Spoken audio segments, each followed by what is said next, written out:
federal government has approved Qatar Airways' bid to take a 25% stake in Virgin Australia. The Treasurer says the deal will strengthen competition in the sector and result in more flights between Doha and Australia. But there will be enforceable conditions to protect Australian jobs and customer data. Chief Business Correspondent Ian Verinder is with us in the studio. Ian, nice to see you.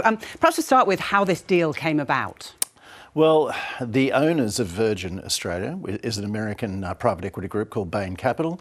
They've been looking to exit Virgin for a couple of years now, and they had initially planned to float the company on the stock exchange 18 months, 2 years ago. But those plans just keep getting delayed and delayed. And so they've been looking for some other way to exit the company, and this was what they considered to be a pretty good deal for them. 25% interest, selling 25% of it to Qatar Airways. OK, the government got involved a few years ago and has been involved again. Actually, the Treasurer had something to say about it in those questions and answer session that we've just seen him. I wonder if we can take a listen to Jim Chalmers and what he had to say about the deal and how it came about. Now approved the Qatar 25% stake in Virgin Australia. This is consistent with and aligns with the strong advice provided to me by the Foreign Investment Review Board. I've taken this decision in the national economic interest. It means more options and more flights for Australians. It means more competition in aviation, and it means more customers for our tourism businesses here and right around Australia. So this decision has now been announced. It will strengthen the aviation sector by making it more competitive. It will give Australians more options, more flights, downward pressure on prices in a more competitive aviation sector.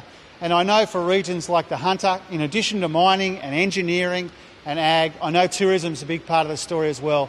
And this will mean more visitors from around the world to the beautiful places in this Hunter community. With that, happy to take some questions.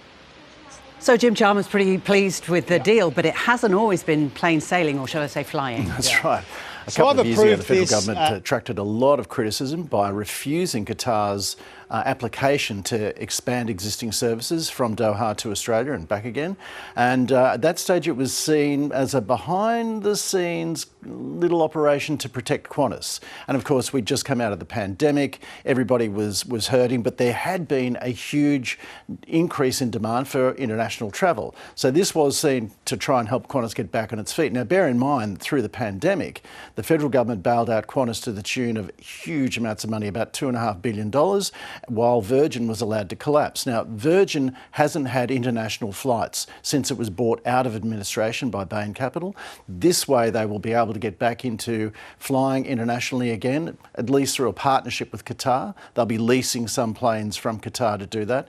And Qatar will get its way by being able to increase the number of flights that it services Australia by around 28 a week.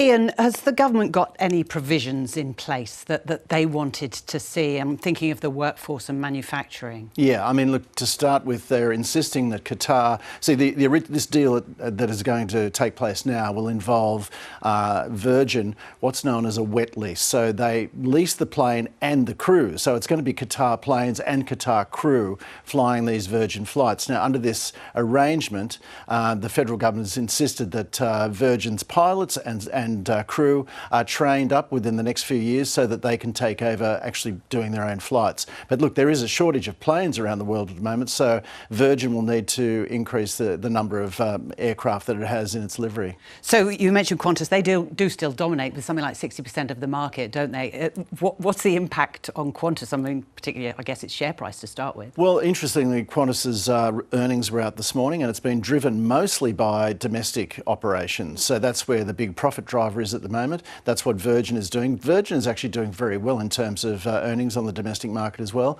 But Qantas did say today that its revenue or its earnings from international flights had dropped.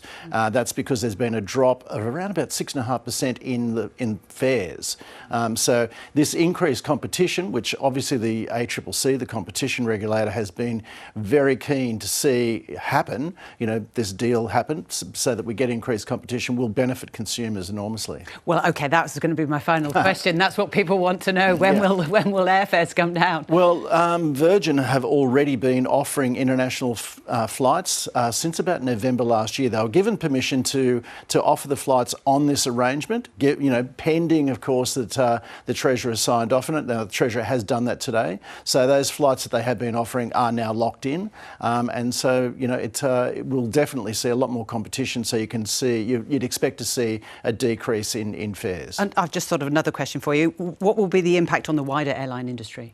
Look, I think what you've got at the moment is an industry that is trying to replace aircraft, and Qantas is one of those ones. Qantas has one of the oldest fleets in the world. It's retired 17 Boeings, but it's only managed to replace them with 5 Airbuses at the moment. So that gives you an indication of just how tight the market is at the moment for replacing aircraft. So there's a lot of competition out there, firstly to secure aircraft, and secondly to boost traffic on their flights. So you'll invariably see an improved competitive situation for customers.